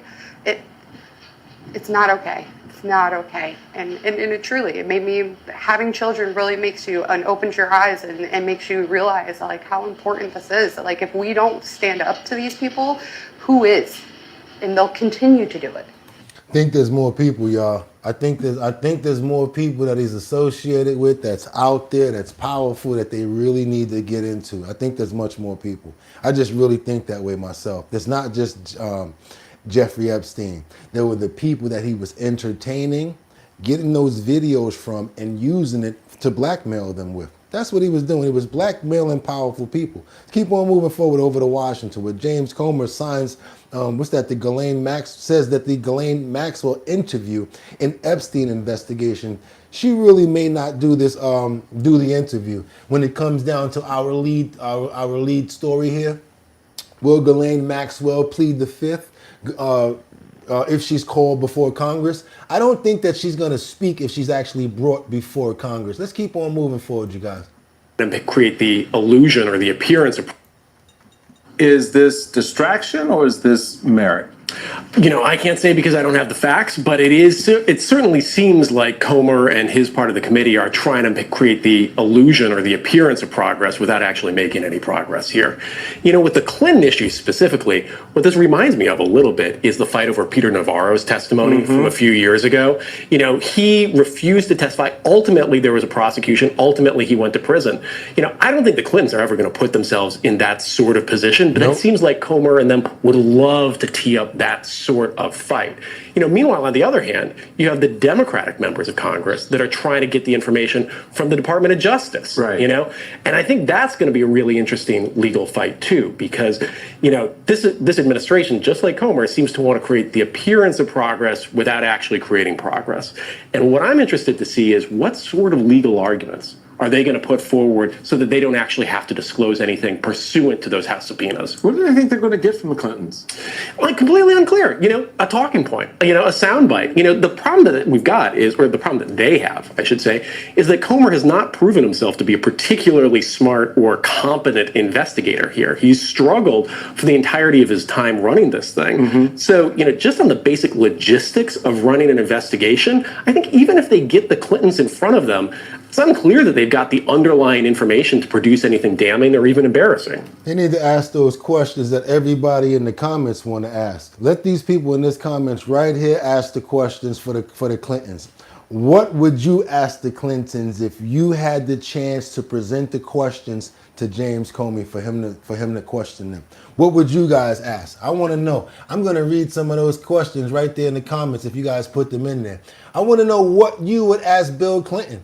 What would you ask Hillary Clinton when it comes down to who? Yeah, I'm talking about their affiliation with Epstein. What would you guys ask them as a question? Huh? What's Bubba? You want to know who Bubba is? What did Bubba do? What happened to Haiti? Okay, why is there a painting with you, Mr. Clinton? Why did you pull corruption in Haiti? Okay, what else you got? Maxwell will be out of there. Figure it out. It's crazy. I don't want that, Eric. Chill out. That's messed up, bro. You can't have that happen. Bill Clinton, why did you go to the island over 30 times? I would ask if Hillary joined in. It's very salty. Bubba Gump Shrimp. Keep on moving forward, you guys, because, oh boy, we got to pray for her. Anybody that's been on drugs and anybody that's going through it and struggling, I want to make sure that we try to help out as much as possible and not just use it for a sound bite or a talking point. We have Tara Reid here. Yeah. She says that she was derugged when she went to have a drink. I'm going to let her tell it, and you guys tell me what you think. She said she was allegedly roofied at a bar. Check this out, you guys. Let me take you to your room. Sit on the chair. Is that pathetic? Shocking new footage. The 50-year-old incoherent, unable to stand, and slipping out of a wheelchair before being rushed to the hospital on a stretcher. This after claiming she was drugged at a Chicago hotel bar. Get to the chair. I went outside, smoked a cigarette, and went back to the bar, and my drink was covered up with a napkin. And I thought that was weird. And then I drank my drink, and without even finishing my drink, I just passed out. And before I knew it, I was in the hospital. They said, you got drugged last night at the bar. Before paramedics arrived, an eyewitness claimed she screamed out, "You don't know who I am? I am famous." I don't know what that stuff was, but whatever it is, it knocked me out. Immediately. The whole thing is really scary. I'm just glad. Oh, you know what it was, whatever the hell you took. That I was in a public place. You could get raped. Back in 2008, the actress went to rehab for alcohol. I don't think you got to worry about that Tara, because you don't look like that Tara no more. No disrespect. Ain't nobody going down there looking at you looking like no meth head right now. She don't look like nothing like no Tara Reid that she looked like before. What was she on, 21 Jump Street or something like that? Y'all help me out. What show was she on? And she damn sure don't look nothing like that no more. She ain't got to worry about nobody wanting none of that. What? You open up them legs, probably smell like, oh my God, salmon and croquettes. Salmon croquettes smell like down there. Oh, man, listen, ain't nobody trying to mess with you. Let me see something. If I can't get clean, you definitely can. I see you, you're right. If I can get clean, Xanax is one hell of a D-rug. There you go. Did she say the name of the D-rug from the front of was from the hospital? Never leave your drink unattended. Who is that believing that she left the drink unattended? Who is that even believing that she left a drink unattended? Come on now, don't believe that. Don't believe the hype. What she's trying to do is her last ditch effort to not make herself look bad, you guys. Sad to say it. That's when, think about it like this. You know when somebody's on D-rugs and they don't want to admit it, and not until they admit it can they get better? Seems like she's at that point, sadly. Let's keep on moving forward. Alcohol abuse, but now insists to TMZ Live she can drink a glass, screamed out, "You don't know who I am? I am famous." I don't know what that stuff was, but whatever it is, it knocked me out. Immediately. The whole thing is really scary. I'm just glad that I was in a public place. You could get raped. Back in 2008, the actress went to rehab for alcohol abuse, but now insists to TMZ Live she can drink a glass of wine safely. The last time ET spoke with Tara, she said the public has her completely misunderstood. Everyone just assumes I'm just this crazy party girl, and there's a lot more to me. It's over 20-something years ago. Let it rest. How about you get some rest, take your ass and get inside, take yourself and get yourself inside maybe a detox or something like that, and then maybe you start getting yourself together. Charlie Sheen did it. A lot of people did it. And I would honestly love to see her get better, take care of herself and get through this. And I know it's not easy because it's actually a disease, you guys. It's not even funny. So I'm not going to make fun of her disease right there, but I'm just going to say, from what the explanation is, it seems more to me like there's a possibility that she's not telling the truth. Do your boy a favor, let's double tap the screen and get those likes up because we have this elaborate situation right here. I've been holding on to this story. Can't hold on to it no more. These guys are stupid. And I want you to see why they're stupid, what they was trying to do, and what they were scheming on. The reason I'm gonna let this go right now, because we got a lot of people talking about Haiti. And since we're talking about that, and I got something that's kind of similar to going on with that, I want you guys to see this little stupid idiot story that these guys tried to pull off a couple of days ago. Check this out. Check this out. Warn you that this next story contains details that are rather disturbing and may not be appropriate for young audiences. 2 Texas men have been charged in connection with allegedly plotting to invade a Haitian island, murdering the men there, using the women and children as sex slaves. Authorities say that the two were also planning to recruit people experiencing homelessness here in the district to help them with their plot. And there's also an alleged connection to Joint Base Andrews right here at home. John Duran has been looking over all of these court documents all day long. John, no doubt some very wild and rather disturbing allegations there. Yeah, serious allegations, Larry. 21-year-old Gavin Weisenberg and 20-year-old Tanner Thomas are facing federal charges, including conspiracy to murder, maim, or kidnap in a foreign country. If convicted, that carries a sentence up to life in prison.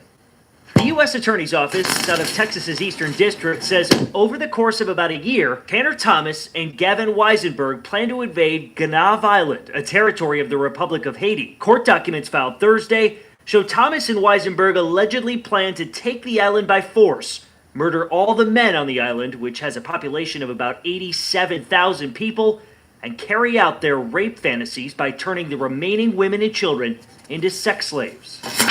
Investigators say the two plan to buy a sailboat to travel from the United States to Gonave Island. They also plan to purchase military-style rifles to use in their coup. According to court documents, in January of this year, Thomas enlisted in the Air Force to gain military training to help carry out the attack.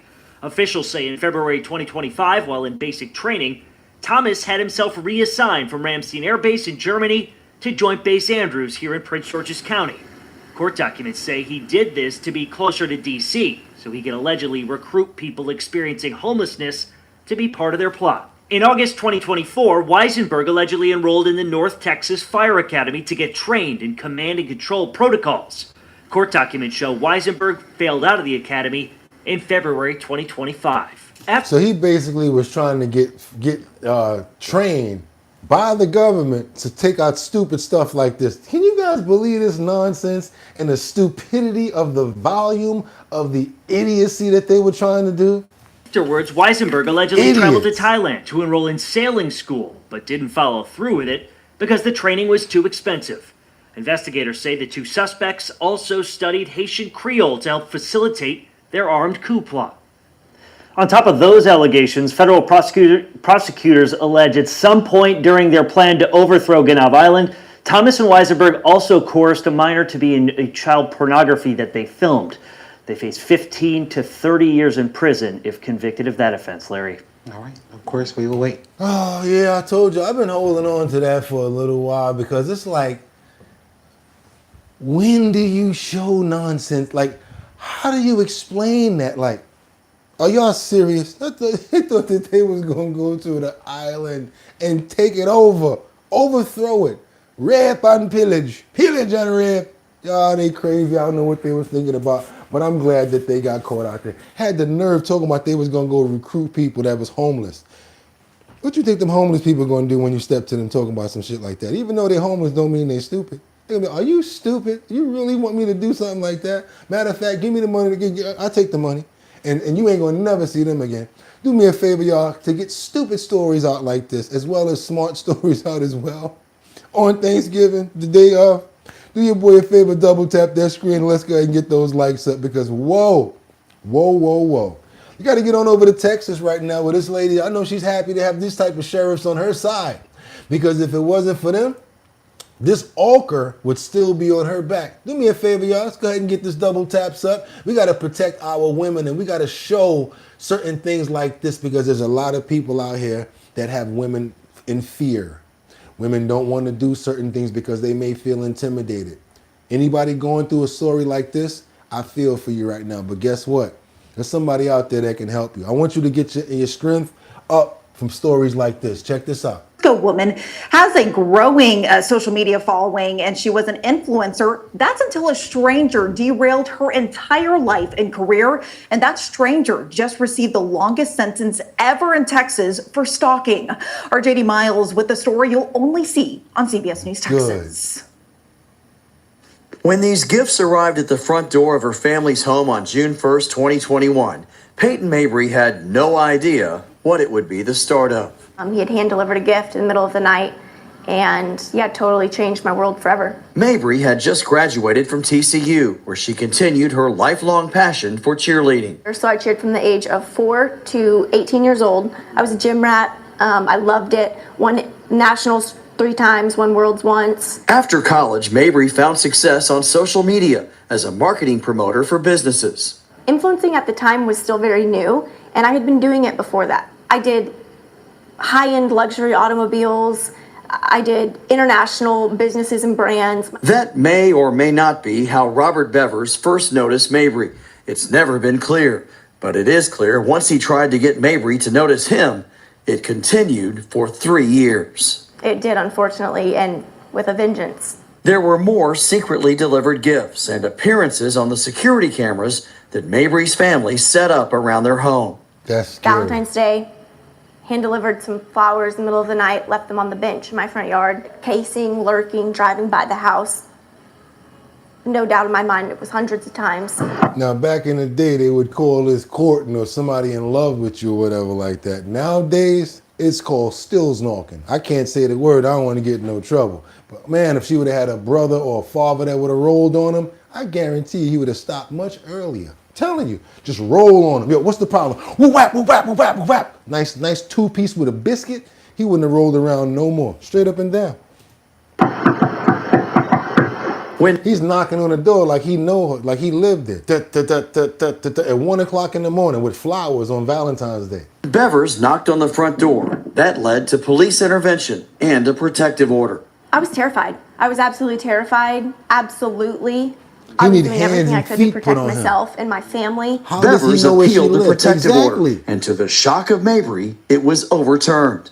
That day, she says he started sending her what would be the first of hundreds of messages. Peyton, you are going to do what I tell you to do. So now after the police didn't do nothing, he gets empowered. Y'all heard that? He gets empowered now. Bevers appealed the protective order, and to the shock of Mabry, it was overturned. That day, she says he started sending her what would be the first of hundreds of messages. Peyton, you are going to do what I tell you to do. You are going to learn to comply, obey, and do what I tell you to do. Now, if I'm your father, I say, Peyton, you're going to do what I tell you to do. We're going to go to the range, and I'm going to teach you how to pow, pow. And I don't care what you say. Pow, pow. You in Texas? Come on, baby. The stars and stripes are big and bright. Pow, pow. Deep in the heart of Texas. I'm the man of this house, and I run this Navy ship. You will follow my orders, period. She says they became more vulgar and threatening and extended to Mabry's family. Peyton, you are mine. You belong to me. We are going to become together forever as one. He's a vile individual, and his messages went anywhere from a romantic delusion to the most racist, vulgar, and sexually motivated content that you could imagine. And this was a man you had never met before, never corresponded with, never even seen. Correct, yeah, complete stranger to me. A man Mabry didn't know was causing her life to unravel. Terrifying. almost debilitating at times. I mean, even walking to my car in the parking garage became like a flight or fight. Yeah, because you don't know how you know where you live. CBS News Texas discovered a twist in this story that makes it even more frightening.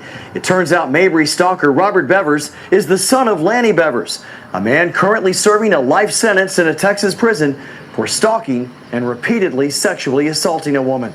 That victim wrote a book about her experience, which led to tougher stalking laws in Texas. Peyton, he threatened to hurt you. Yes, he absolutely threatened to hurt me, other people, and my family. Mabry was able to get police involved again when the sadistic threats from Bevers continued. Last month, Mabry had to testify against her stalker in a Collin County courtroom.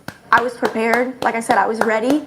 And I think I had a shield of strength around me, honestly. Bevers was tried and convicted by a jury, with the judge giving the 40-year-old a 20-year sentence and giving Mabry a chance to return to a normal life. They did their part. And yeah, I honestly don't have the words to express my gratitude to them. So that was moving. Collin County's DA says this maximum sentence is due in no small part to the victim's bravery and tenacity in seeking justice, not just for herself, but for other women as well. That's right, you guys. Y'all got to fight back. You don't always got to do it that way. You got to do it. You got to do whatever you can.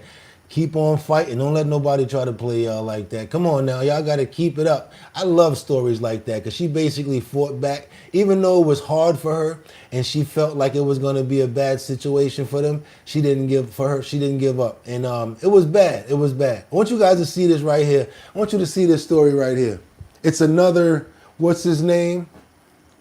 From Chicago. The one that claimed that he got beat up by the two gay guys that was Trumpers or whatever like that. Oh, what's his name from Empire? Not Empire, from that movie. Yeah, Empire. What's that guy's name, y'all? What's the guy's name? Jussie. That's right. Thank you guys. I love y'all. Jussie Smollett. We got a white Jussie now. I'm gonna show you guys. And she went there with it. She hired some makeup artists to do her work. Check this out right here. We got a situation with this former GOP staffer that's accused of faking an anti-Trump attack. Let's get into it, you guys. I told you it ain't over. Do your boy a favor, double tap that screen and get those likes up. We on our way to 60,000 subscribers. It would be fantastic if we can make that happen today. Let's keep going, y'all. Images are shocking. A woman with an anti-Trump message carved into her torso, slashed all over her body and face. She claimed she was the victim of a politically motivated attack. Now, the FBI says it was all just an elaborate hoax. Stephen Fabian has the details, and we want to warn you, these images are intense. They are horrific images. A woman's body is covered with slashes, red with blood. The glamorous woman told cops she was attacked by three men who hate President Trump. Written on her stomach with what looks like a Sharpie, the terrible words, "Trump whore." On her back, Van Drew is racist. The woman worked for Congressman Jeff Van Drew, a Republican from New Jersey. She's been identified as 26-year-old Natalie Green. She's also a student at Rutgers Law School.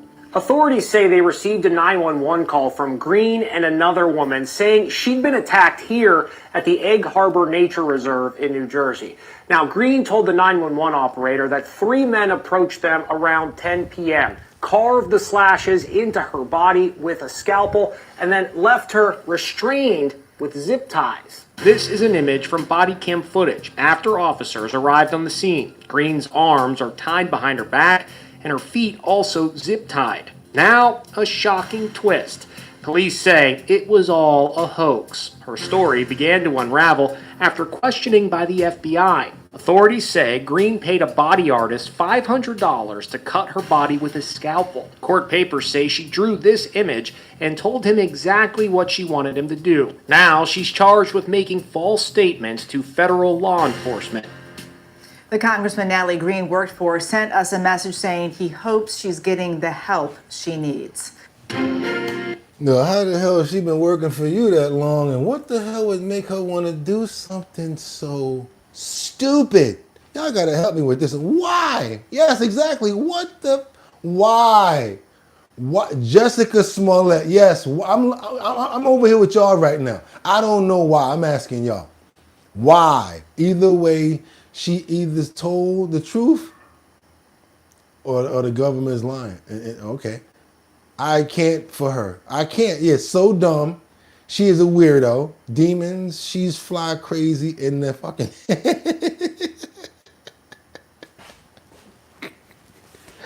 Oh, God. We got to go. We got to keep on moving forward. Because I told you, we got some really good stories right now. We got to give some love to Tanner. How many people out here love horses?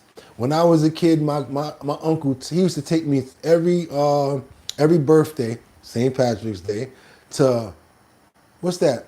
Prospect Park. There was a little stable over there where they had horses, and they would let us ride the horses around Prospect Park in Brooklyn, you guys. So check this out. I love horses ever since then. I've always been good at riding horses ever since then, even though my uncle fell and got kicked in the head by a horse, and he never remembered what happened, but that's a whole nother story. Horses are also one of my favorite animals. I think that they're beautiful, especially when they're like running free in the wild with like all the rest of them. Okay, we got to move on over to Milwaukee, where a police horse named Tanner, he makes history after charging into gunfire, not away from it. We've shown you police body camera footage before. Officers on the ground, behind the wheel, even running toward danger. But tonight, a new perspective. Body camera footage showing why one Milwaukee police horse and his partner just made history. On today's to-do list, not much. Grazing, napping, and flashing the occasional smile. These days, retired Milwaukee police horse Tanner is settling into the quieter life. What does retirement look like for him, do you think? Initially, it was a little hard for him, right? I mean, it was just the quietness. He wasn't used to it. But Tanner's peaceful hoofbeat Good boy. once pounded through chaos. It's October 2024. Officer Elmir Mistrak and Tanner are on patrol right near Deer District. He's a police officer, too. He's just 2,000 pounds. So he's trained to run into gunfire. That's hard to train a horse to do that, right? All of their instinct is telling them, run away from the hecticness. Multiple shots were fired near Water and Knapp Street. One person hit. Watch out! Get out of the way! The biggest thing is getting innocent people out of the way. Get out of the ground! Get out of the way! Get out of the way! Other officers chase and arrest a man on foot. A gun is recovered, but the incident isn't over. You saw something on the out of the corner of your eye. And we've seen, a suspect chasing the victim down the street, kind of shooting at him. With the height advantage, we're 10 feet in the air, I'm able to see this thing play out right in front of me. I kind of gave him the cues and put him in gear, and we went towards the suspect. No, get out of the way! Put the gun on the ground! As they're dodging people and dodging cars. You dropped the gun right there! Imagine police rolling up on you with a horse and you trying to run. I don't think I'm going to try to outrun the horse neither. You got it, Joe. I ain't trying to pop at the horse. Go ahead, man. You got it. You got it. The second man surrenders. He just turned around like, okay, I'm not going to outrun a horse. Right in the city of Milwaukee. That chaotic night is what earned this duo a Meritorious Service Award, the first ever given to a Milwaukee police horse. I hope they kind of look at it and see the bravery, right? These animals go above and beyond what a normal animal should be exposed to. It wasn't the only time Tanner charged into danger. He's a solid horse. We've had incidents where we've chased other gunmen down after the Bucks championship. Luckily, with the trust, with me on his back, and the cues, he ran into gunfire, no problem. Didn't even hesitate. Tanner's career helped build trust on Milwaukee streets. Kids will come up and they'll just hug his head. He stands there like he knows. You don't want to pet a police car. You might want to pet Tanner. So they'll come up, they'll talk to me, they'll tell me what's going on. Tanner is known around here as a gentle giant. Gentle enough to even let me ride. Walk on. The Percheron horse retired in May after 15 years of dedicated service, but alert as ever. I think he knows we're talking about. Oh, he knows. Now he's enjoying new friends and a more laid-back routine. So he can see a bus driving past him at 50 miles an hour and not wink. He sees a chicken and his ears go up, his head goes up, and he's like, holy cow, what is this thing? He needs to say hi. I don't know what it is. He's just checking in. That's his new police herd. In the end, Tanner didn't just serve the city. And trot. He stood by his partner, and that's a bond that doesn't retire. So it's kind of that two-way street where he appreciates of me taking care of him, and I appreciate him bringing me home every night safe to my family. And Deanna, there was a man arrested and taken into custody from that night in 2024? Yeah, that's right, Derek, and he's still in custody. Kalen Ostrowski is charged with first-degree reckless injury. He's expected to show up in court, or rather be in court, December 3rd. Now, you might notice the name of the horse, Tanner. Tanner is named in honor of fallen officer Wendell Tanner, who was killed in the line of duty on September 7th, 1996. Rest in peace, my brother. Thank you for your service and thank you for everything that you did for us. Y'all do your boy a favor, double tap that screen to get those likes up. Come on now. Come on now. Y'all know we do it well over here. Show the love for the horsey who ran into danger and not away from it. Y'all know we love the animals. And guess what? For this Thanksgiving, I got a heartwarming story for you guys that I know you're going to love. Close those screens up if you can. Do the best as you can to try to open up, because guess who's up? Guess who's standing tall? And guess who's eating right out of their bowl? And if you pay attention, you're going to see Nova, Supernova, standing up, eating his food, his Thanksgiving pre-dinner. And not only that, when his legs start to go down in the back because of the IVD surgery that he had, watch when Lynn says, Nova up. She basically is inspiring him to keep on moving forward. I love this story, and I love the family that they have over here taking care of Nova, this XL pit bull as a collective. Let's see how Nova's doing, you guys. Let's go.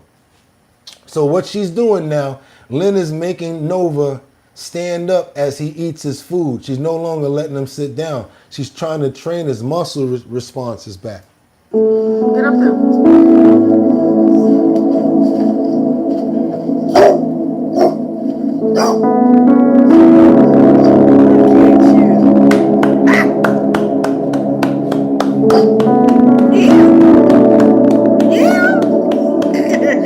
Look at that cutie.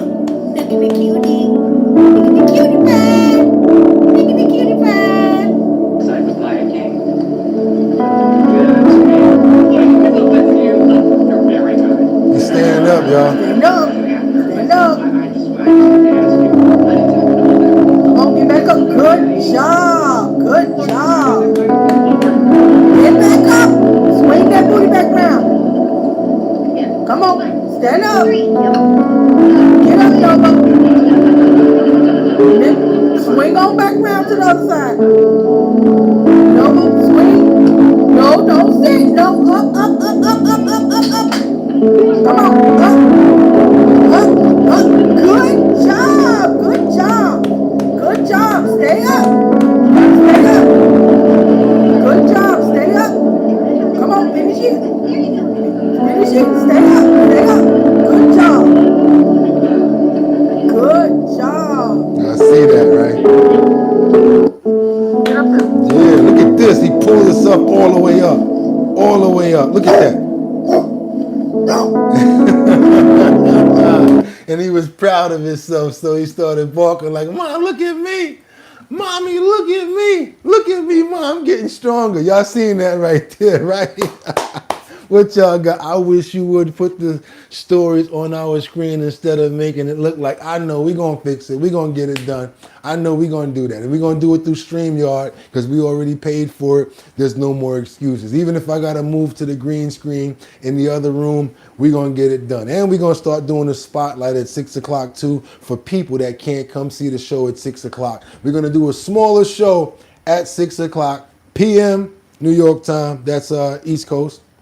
For the people that can't get the daytime show, it's going to be a follow-up and a quick briefing of the 6 o'clock a.m. show. Happy Thanksgiving, everybody. I hope you guys have a fantastic day. It's your boy. Y'all know how we do it right now. Don't even try it. Y'all know y'all about to get up out of here with some money, money, money, money. It don't matter what day it is. I always make sure to leave a link in that description for you guys to make some money. So you're going to make at least about $500 off some surveys today. Who we got up in the building that we want to have some beautiful Thanksgiving pre-dinner prayers for and hope that the family is doing well. Everybody is strengthed up. You guys make it past the drunk uncle today. I'm sorry to say that, but you know how some family, they got a little toca de Jesus. So you know we gotta go ahead and give them a little pass. No playing games.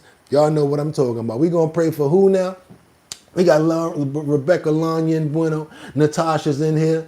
We also got Miss Swanza, Diggity Diggs, Casey, Joseph, Brian Kings, Who else we got up in here? 1920 Graveyard, Jeffrey Spilker, Lorna Doon, 902. How you doing, Lorna? Nuramello, Casey Ramos, Luigi up in the building, Batty Lynn, Mark Dorfman, Anita, Nira, Miss. I see you guys, everybody. Hope you guys have a fantastic day. Stay safe under the sound of my voice. Lord, please make sure that we're taken care of today. Let all of our families have a fantastic time being together. Let us make so much beautiful moments that we cannot even understand today, Lord. Let's let it be peaceful. Everybody that's traveling, I hope you guys will be able to travel to and fro very safely and have a beautiful Thanksgiving. With that being said, you guys, y'all know what I'm talking about. Amen. Also, we still hustling. Just in case you got a business, you're trying to get your business out there, you're trying to promote, you want to get it out there, you need some help, guess what we're going to do? We need you to send your promo over in a 1080 by 1080 size frame. That's what YouTube requires in order for it to fit inside the post notification area. That's right, you guys. In order for it to fit, it has to be a certain size. It's not me, it's YouTube. So send over your post notifications, meaning your flyers, your promo, whatever you got for your business, send it over to us, 1080 by 1080. Email is bridgethisllc@gmail.com. That's bridgethisllc@gmail.com. You guys, I'll put it up in the post notification area so everybody can see it. Thank you so much for the $1.99 super chat, Miss Swanza 1872. Be safe, everyone. Happy Thanksgiving to all is what she says. If you have not already subscribed to the channel, what are you waiting for? If you're not a member of our bottom line, go ahead and become a member. Go ahead and do that, because that's what we do over here. We turn up every single day.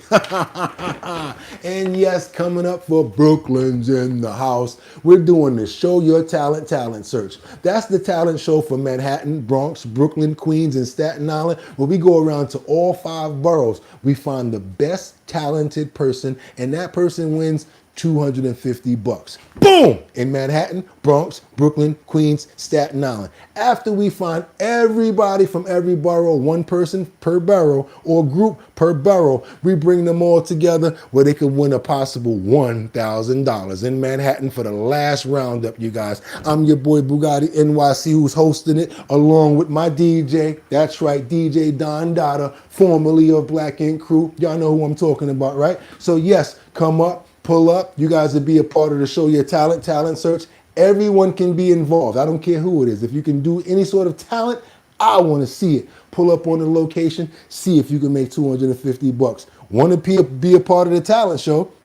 All you got to do is go to www.drinkbigdrip.com. That's right, www.drinkbigdrip.com, and fill out and put your name, your email address in the email selection. That's it. Once you join the email list, you're going to get notifications. You're going to get updates. You're going to know where we're at and what we got going on. Whoever can't come to the locations, we also do it online. We're going to see it on the channel. As you guys saw that we did Time to Wine in Staten Island when Mark Dorfman pulled up. Had a fantastic time, you guys. I want you guys to have a safe, productive Thanksgiving. I want you to make sure that you don't get caught up in arguments. I'm serious about this. Whoever food tastes whatever, let it go. If you got that cousin that you might have drama with most of the time, let that go. The reason why is because a lot of incidents and a lot of situations happen around Thanksgiving when we're mostly having festive times with our families. It's a very serious point that I want to make for you guys. I want you all to be safe today. I want every single one of your family members to become safe, go to and fro home very safely, and have a good, productive day, you guys. I'm going to have one. I'm about to start running up on people like, yo, what you cook? I know you cooked over there. I know y'all got something that ain't got no meat in it. I don't eat no swine. Yes, but it's a day for everybody. It's a day to give thanks, even if you don't believe in Thanksgiving. The day is off. Everybody that's off, everybody can hang out together, and today is the day to do that. Go see your family, make a phone call, tell a family member that you love them.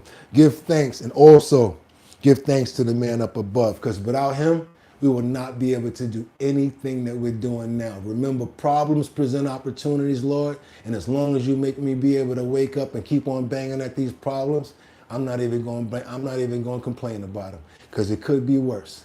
Amen.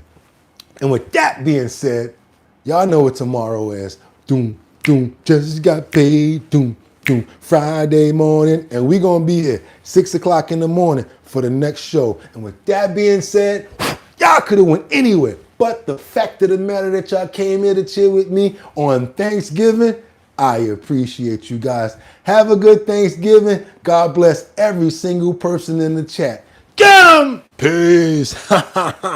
One.